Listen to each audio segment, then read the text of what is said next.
than they built in China. It was no big secret. So we're going to see, but it's going to mean tremendous amounts of jobs. And ultimately, prices will stay the same, go down. But we're going to have a very dynamic country. But if prices go up, Mr. President, because of these tariffs, who do you think voters should hold responsible? Oh, I think what's going to go up is jobs are going to go up, and prices could go up somewhat short term, but prices will also go down. And I think the farmers are going to be helped by this very much because product is being dumped into our country, and our farmers are getting hurt very badly by the last administration. The last administration hated our farmers, like at a level that I've never seen before.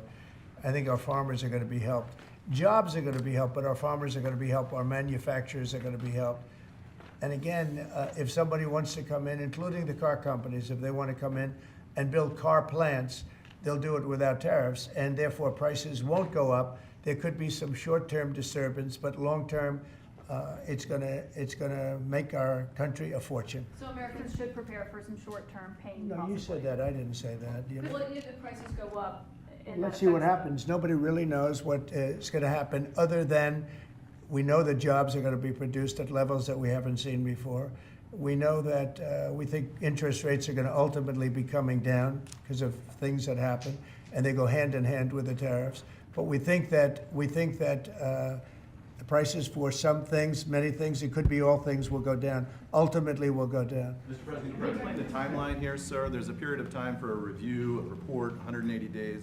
Sure. What's the earliest date that you think tariffs will actually be implemented and executed? Well, I would say, maybe I'll ask Howard to answer that, because he's going to be the one that's implementing. What do you think? Our studies should be all complete by April 1st. So we'll hand the president the opportunity to start on April 2nd if he wants. So I think we'll be ready to go on April 1st, and we'll hand it to the president, and he'll make his decisions. But remember, if they drop their tariffs, prices for Americans are coming down. Our production's going up, and our costs are going down. Remember, it's a two-way street. That's why it's called reciprocal.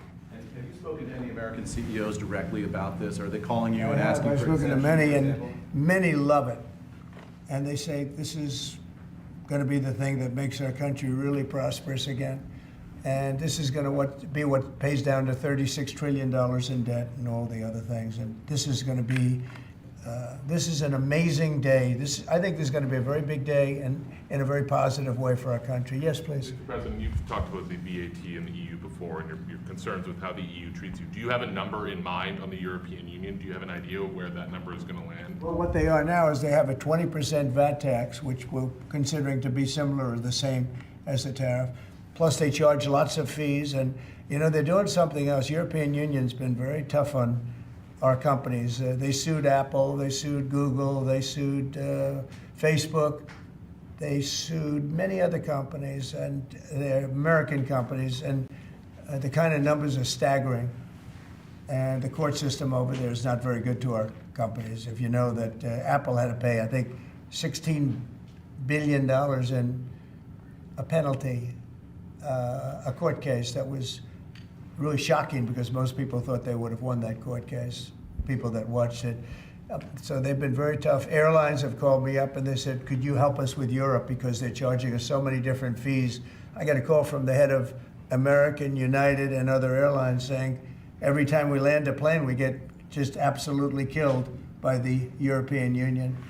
And so they haven't been treated as good. You know, we think the European Union is wonderful. We all love Europe, love the countries in Europe. But European Union has been absolutely brutal on trade. Canada's been very bad to us on trade, but now Canada's going to have to start paying up. And Canada's been tough on the military because they have a very low military cost. They think we're going to, you know, protect them with our military, which is unfair. So Canada's going to be a very interesting situation because, you know, we just don't need their product. And yet they survive off the fact that we do 95% of what they do. And Canada is just absolutely, I say it, and sometimes people smile and sometimes they say great idea, but Canada, their taxes would come down greatly. Their security would go up greatly. Amazing things happen to Canada and really Canada in this particular, why would we pay $200 billion a year in subsidies to Canada when they're not a state? You do that for a state, but you don't do that for somebody else's country. So I think Canada is going to be a very serious contender to be our 51st state. How are negotiations going with Canada? There was obviously a delay in implementing those tariffs.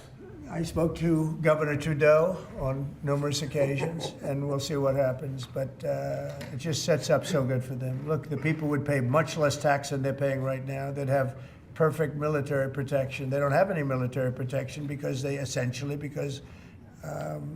and you take a look at what's going on out there. You have Russian ships, you have China ships, you have Chinese ships, you have a lot of ships out there, and you know, people are in danger. This is a different world today. It's a different world. They need our protection. Yes. You just mentioned Elon Musk and the efforts that he's undertaking with your Yeah. authority. You granted him new authority this week.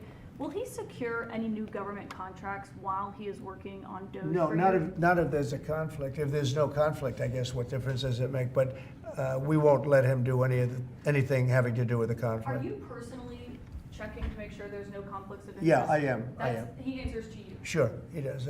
First of all, he wouldn't do it, and second of all, we're not going to let him do anything where there's a conflict of interest. Mr. President, your negotiations with the EU are there's discussions ongoing already. How quickly do you expect that you'll hear back from them about any of these other I can't measures? tell you, yeah. The EU's been very nasty. It's just been, they haven't treated us properly. Look, we were great to them on NATO. Essentially, it's a similar group of countries. When I came in, my first term, I raised their fees. I mean, they were not paying. We were paying for, in my opinion, almost all of NATO. And now, you know, I had the bad moment with the press where the press said, well, does this mean you won't protect them? And I said, I won't protect them if they're not paying. But because I said that, the Secretary General, as you know, said it was the greatest thing he's ever seen because the money came pouring in. But they don't treat us right on trade. They don't treat us right on the military either. I mean, if you look at Ukraine, we're in for probably $200 billion more than Europe. Why are we in for more than Europe? We're in for more than Europe. I mean, think of it, or NATO. I mean, let's call it NATO because Canada's in. By the way, Canada is just about the lowest payer.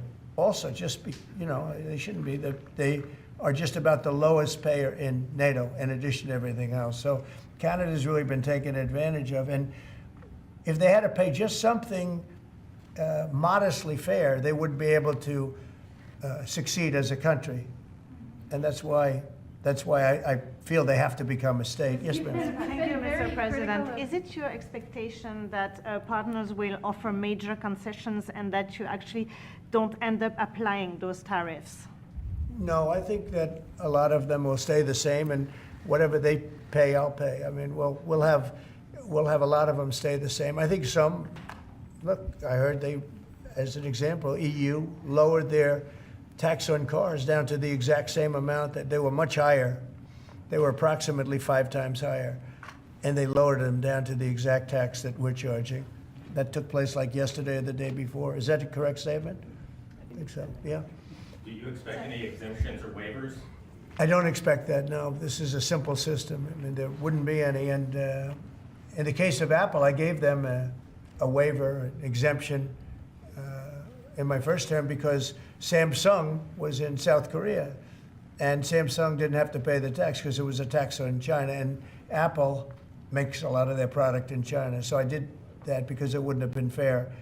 But now this applies to everybody across the board. This is a much simpler way of doing it, much better way. You had that major call yesterday with President Putin of Yeah. Russia. President Zelensky responded today basically saying any agreements they won't accept unless they're made with Ukraine. Will Ukraine have a seat at that table for those negotiations? Of course they in your would. I view? mean, they're part of it. We would have Ukraine, we would have Russia, and we'll have other people involved too.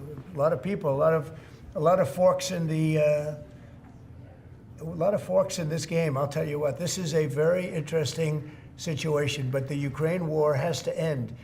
The young people are being killed at levels that nobody's seen since World War II, and it's a ridiculous war, and it has to end. We had a good talk with President Putin. I had a good talk with President Zelensky, very good talk. And somebody said, oh, I should have called Zelensky first. I don't think so. I mean, we have to find out whether or not Russia wants to make a deal. I know that Zelensky wants to make a deal because he told me that. But I now know that Russia wants to make a deal. Did you ask Secretary Hegseth to walk back his comments yesterday saying Ukraine won't join NATO and won't go back to pre-2014 No, borders because no, those I are didn't, no. bargaining chips you could use? No, I didn't. Somebody told me to, but I thought his comments were good yesterday, and they're probably good today. They're a little bit softer, perhaps, but I thought his comments from yesterday. I thought his comments yesterday were pretty accurate. I don't see any way that a country in Russia's position could allow them, just in their position, could allow them to join NATO. I don't see that happening. And long before President Putin, Russia was very strong on the fact that I believe that's the reason the war started, because Biden went out and said that they could join NATO, and he shouldn't have said that. As soon as he said that, I said, you know what? You're going to have a war now, and I was right about that. This is a war that would have never happened if I were But president. you don't think it's President Biden's fault, not President Putin? I mean, he's the one. I think who made Biden it. is incompetent, and I think when he said that they could join NATO, I thought that was a very stupid thing to say. I thought when he said, well, it depends if it's a minor incursion. In other words, it's okay if Russia does a minor incursion. I thought that was a very foolish thing to say. President, when should we expect on auto? It started. The other thing that got it started was how badly Milley and these stupid people, the bad generals, how badly they did with Afghanistan. I was going to pull out, but we were pulling out with dignity and strength, and we were going to take our equipment with us and everything else. They are, I mean, what they're doing is, what they did with that, I think Putin looked at that mess and he said, wow, this is a great time, I'm going to go in. But what the Americans said, I'm not blaming Americans, but I will say what they said had a big influence on his deciding to go in. Yeah. When Elon Musk met with Prime Minister Modi earlier today, did he do so as an American CEO, or did he do so as a representative of the U.S. government? Are you talking about me? No, Elon Musk. Oh, Elon, I don't know. They met, and I assume he wants to do business in India. But India is a very hard place to do business in because of the tariffs. They have the highest tariffs just about in the world, and it's a hard place to do business. No, I would imagine he met possibly because, you know, he's running a company. He's doing this as something that he's felt strongly about for a long time, because he sees what's happening and he sees how the country is really being hurt badly by all of the fraud, waste, and abuse. Yeah. So how does Modi know whether he's meeting with a CEO or meeting with a representative of your government? Well, he's meeting with me in a little while, so I'm going to ask him that question. All right? I'll ask him that question. Yeah. On auto tariffs, what should we expect, sir? You mentioned obviously steel and aluminum and pharmaceuticals. What are you thinking about auto tariffs? We haven't talked about that much. I think autos are coming soon. I think they're all coming more or less at the same time. And it's not going to be a big shock to the system. But what it's going to do is it's going to bring pharmaceuticals back to our country. Much more important than the money. It's a lot of money, but it's going to bring pharmaceuticals back to our country. It's going to bring chips back to our country. It's going to bring automobile. We're going to do a lot more automobile manufacturing in our country. You know, when I did this, when I announced this during the campaign, they were going to build the largest car plant in the world in Mexico. It was almost under construction. It was just starting. And when they heard me make that statement, and they thought I was going to win the election, actually, it was a few months before the election itself, China was building the car plant. It was going to be the largest in the world. They immediately stopped construction. You can see the foundations there. They immediately stopped. When they heard I was doing this, that would have destroyed Detroit. It would have destroyed Michigan. This plant would have taken up more than almost the whole state built. And it would have been very destructive. When they heard me speak, and they said, wow, if he gets in, we're gonna lose our shirt. So they stopped building. That's the impact that tariffs have. Again, you know, I say it, and I say it loudly. It's the most beautiful word, but now I say religion, love, and a couple of other things are more beautiful, because I got in a lot of problem with the fake news when they said, oh, other things are more important. God is more important, but these are the words. But I would say it's number 4 or 5. To me, it's the most beautiful. And I'll tell you what, I think really reciprocal tariffs, those 2 words, reciprocal makes tariffs really fair. There'd be no exemptions, right? It would be all auto imports? Any exemptions now, because you don't need to. With reciprocal, you don't need to. Mr. President, Gavin Clegg just arrived at the IRS. Fox Radio. Do you have a update on the TikTok negotiations? And Yeah, kind we have a lot of that people. Timeline's running out, isn't it? Sure, well, I have 90 days from about 2 weeks ago, right?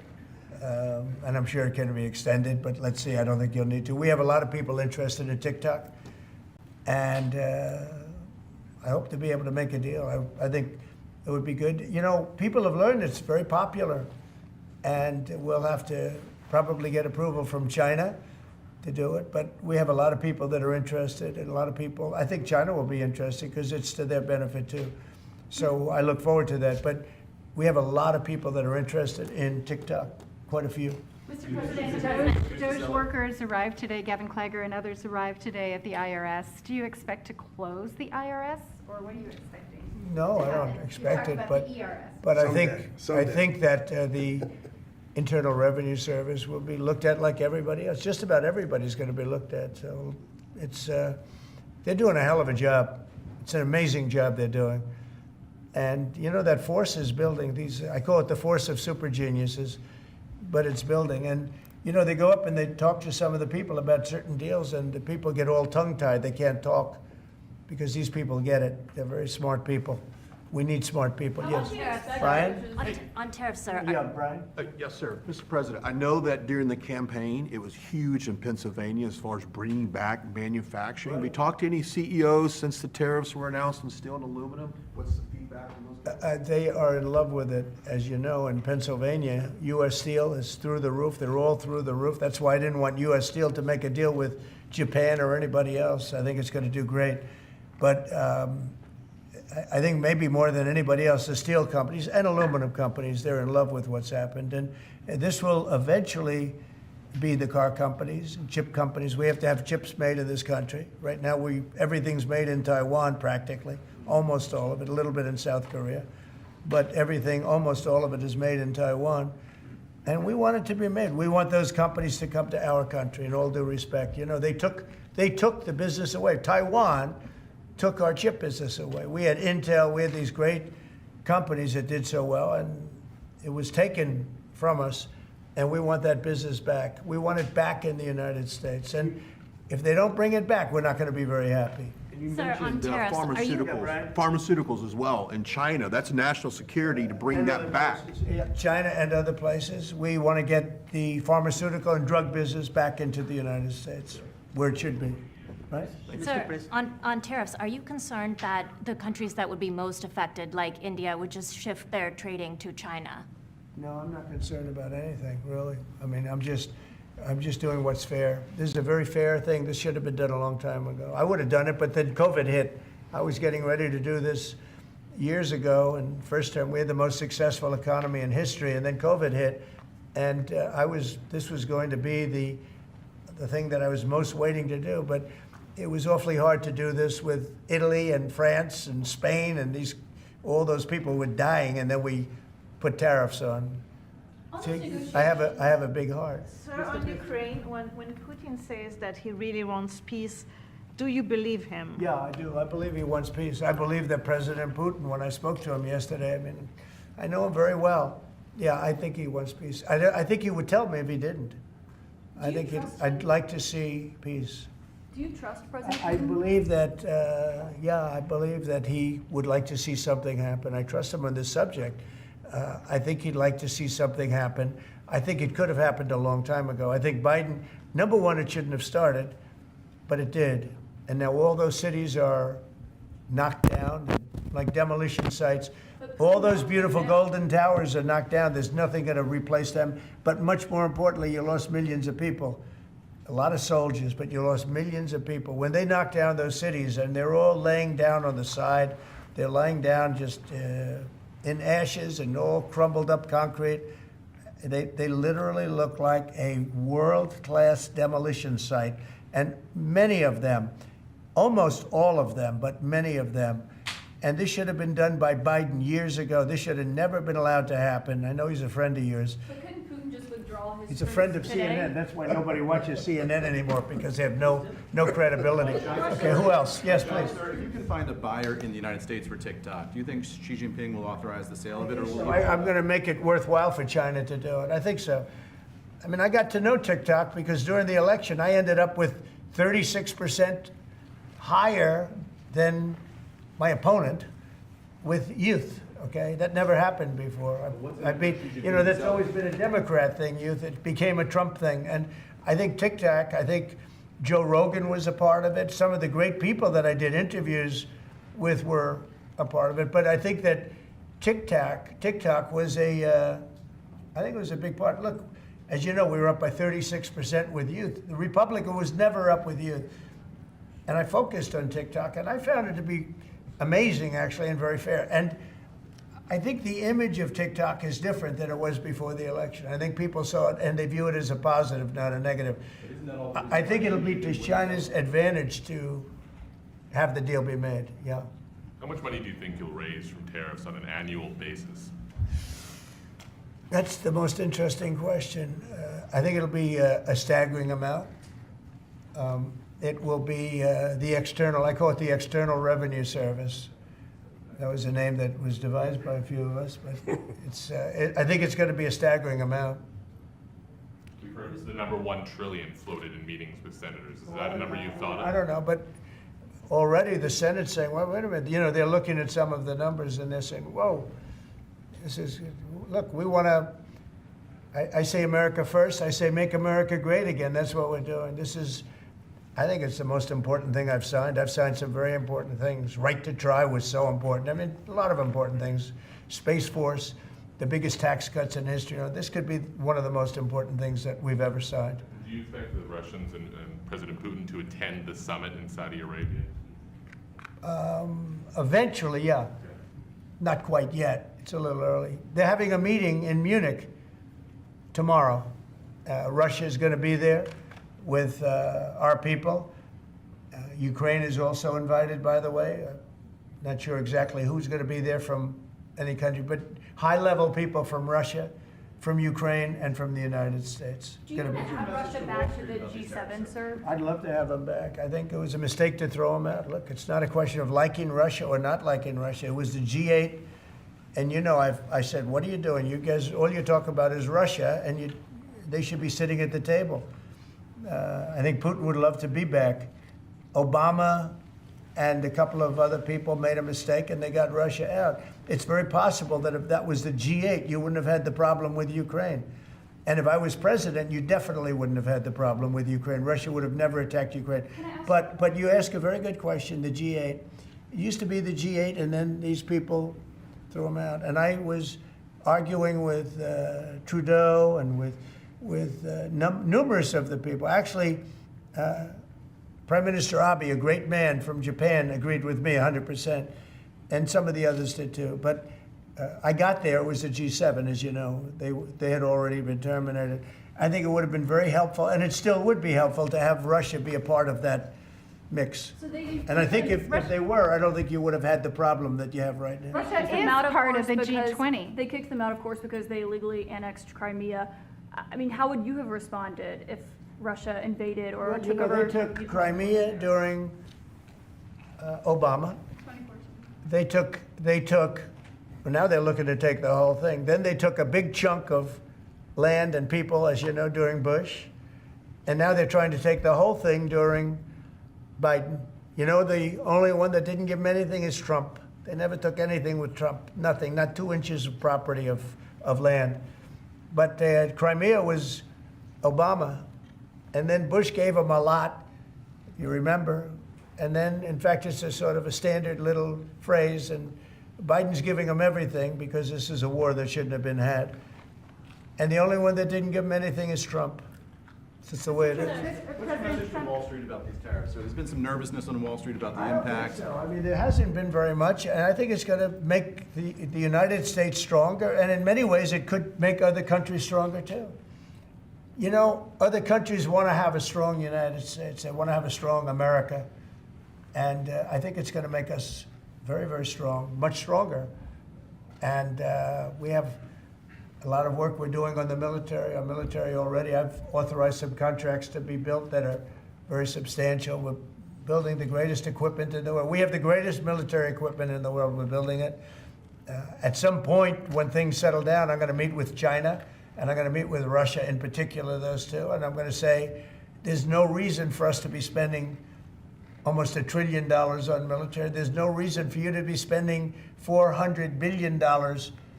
China's going to be at 400 billion. We're at $1 trillion. We're going to be at close to $1 trillion.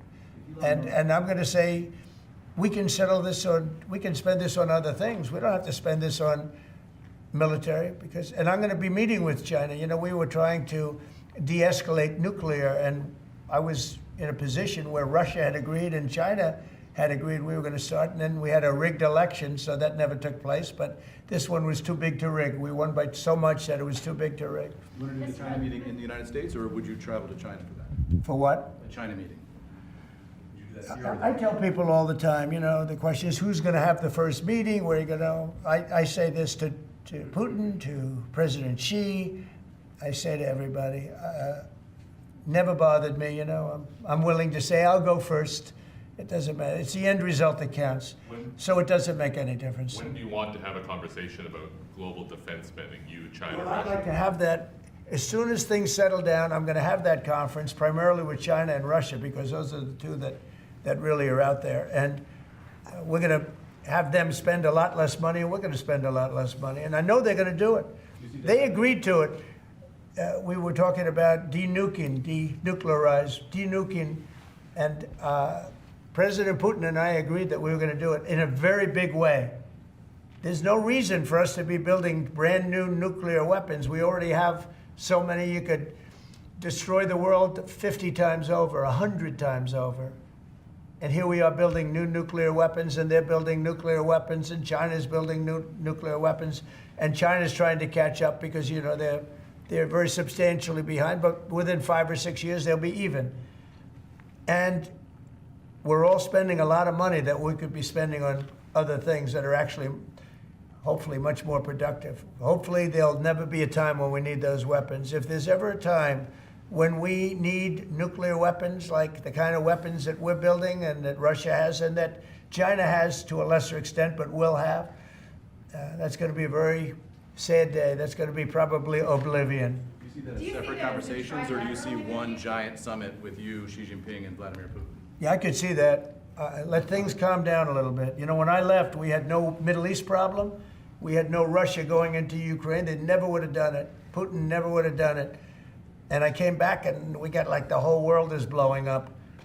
So when we straighten it all out, then I want to have one of the first meetings I want to have is with President Xi of China, President Putin of Russia, and I want to say, let's cut our military budget in half.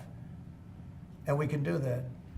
And I think we'll be able to do it. If Elon Musk identifies wasteful spending in the Defense Department, defense contractors and the like, are you willing to go after that spending as well? That's We have to go waste, fraud, and abuse. Yeah, and we're doing that. Could we, you know, I'm just wondering about your conversations on defense spending. Would you want to do that as a trilateral, or would you use the existing body that also already includes China and Russia, the G20? No, it's the people. It's President Putin, President Xi. I don't need bodies. I don't need anything. It's people. It's all about people. It's about relationship and people. And, you know, I've had a good relationship with President Putin. I've had a good relationship with President Xi. It's about people. And I think when things straighten out, which I hope will be in the not too distant future, the meeting I want to have first is a meeting with China and a meeting with Russia on slowing down, stopping, and reducing nuclear weapons in particular, and also on not having to spend the kind of money we're all spending on weapons, military weapons generally. I think my question is, would you have those meetings separately with each of those leaders, or would you try to bring them all together? Both. You start off separately, and that's what was happening. I was dealing with President Putin. We had really an understanding where we were going to denuclearize. What a beautiful term that is, right? Denuclearize. What a great thing if we could do that. And we were going to, he really liked the idea, and so did I. And we had then called China, and China was very open to it. And then COVID hit, and then we had a rigged election. But now there was no rigged election. Now we have an election that was too big to rig. That's what my whole theme was, too big to rig, and they tried, but they didn't pull it off. Sir, as part of the reciprocal tariffs, would you also direct agencies to study the impact they would have on prices in the U.S.? No, there's nothing to study. There's nothing to study. It's going to go well. The United States is going to become a very, very strong economically country. Yeah. Mr. President, in the past you have spoken against BRICS. India is part of BRICS. Do you want to dismantle BRICS, or US want to be part of it? I don't care, but BRICS was put there for a bad purpose, and most of those people they don't even want to talk about it now. They're afraid to talk about it because I told them if they want to play games with the dollar, then they're going to be hit with a 100% tariff the day they mention that they want to do it. And they will come back and say, we beg you not to do this. BRICS is dead since I mentioned that. BRICS died the minute I mentioned that. And I remember when Obama and Biden in particular, I guess he said that, they have us over a barrel. They don't have us over a barrel. We have them over a barrel. If BRICS wants to play games, those countries won't trade with us. We won't trade with them. And if any trading gets through, it'll be 100% tariff at least. On your What cabinet, would be You know what? When they hear that, what do you think they're going to do? They're going to say, look what happened to BRICS. They didn't want to talk about it. They don't even want to admit that they were a member of BRICS. That's what's happened. On your cabinet, sir, we saw Robert F. Kennedy Jr. get confirmed. He's going to come in here and be sworn in. Mitch McConnell has now voted against several of your nominees. He voted against RFK Jr. as the next health secretary, citing conspiracy theories. What's your reaction to that? Well, I feel sorry for Mitch. And I was one of the people that led. He wanted to go to the end and he wanted to stay leader. He's not equipped mentally. He wasn't equipped 10 years ago mentally, in my opinion. He'd let the Republican Party go to hell. If I didn't come along, the Republican Party wouldn't even exist right now. Mitch McConnell never really had it. He had an ability to raise money because of his position as leader, which anybody could do. You could do it even, and that's saying a lot. But the fact is that he raised money and he gave a lot of money to senators, and so he had a little loyalty based on the fact that as leader you could raise a lot of money. Senators would call me and they say, he wants to give me 20, 25 million, can I take it? I'd say, take the money, take the money. But he engendered a certain amount of, I don't even call it loyalty, he was able to get votes. But I was the one that got him to drop out of the leadership position, so he can't love me. But he's not voting against Bobby, he's voting against me, but that's all right. He endorsed me. Mitch, do you know that Mitch endorsed me, right? Well, he did You have think that polio, was easy? and What? He had polio, obviously, and his, I don't decided know. that I don't know was- anything about he had polio. He had polio. Are you doubting that he had polio? I have no idea if he had polio. All I can tell you about him is that he shouldn't have been leader. He knows that.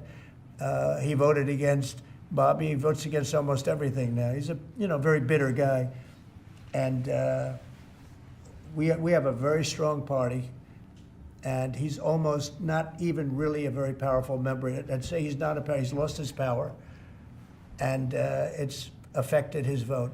And it's one of those things. But in the meantime, Bobby did great. Got more votes than anybody thought, and I think he's going to do phenomenally, just phenomenally in that position. And everybody else likewise did well. Not only well, they got more votes than anybody thought. Tulsi, look at how she did. She did great. Marco got 99 votes. How about that? And Marco got 99 votes. And Marco, by the way, I have to tell you, Marco Rubio's done a fantastic job. He's been a great Secretary of State. They're all doing great. But we're going to have a swearing in today, and maybe we're going to have a second one because I hear we have a couple of them coming up. And the man behind me is doing a fantastic job, Secretary of Commerce. And I think you're going to see something very big come from today's signing. This is going to be a very important signing. Okay? U.S. Steel, sir, can I ask very quickly? You said you'd meet with the head of that company and the Japanese company. U.S. Steel is going to be here, and a lot of the steel companies are coming. I think steel companies, they love what's happening to them. We saved it. If I didn't do the tariffs from my first term, you wouldn't have one steel company here. You wouldn't have one steel. There wouldn't be a steel company alive in the United States. And right now, they're going to be thriving. They're doing very well, but they're going to be thriving. They're going to be coming out. People are going to want to buy those steel companies like crazy. Are you still planning to mediate talks between Nippon Steel and U.S. Steel? Yeah, I don't know. I think U.S. Steel right now has all the power. The tariffs have given U.S. Steel a new lease on life. Okay? Thank you all very much. Thank you. Thank you. Thank you. Let's go. Let's go, guys. Thank you, press.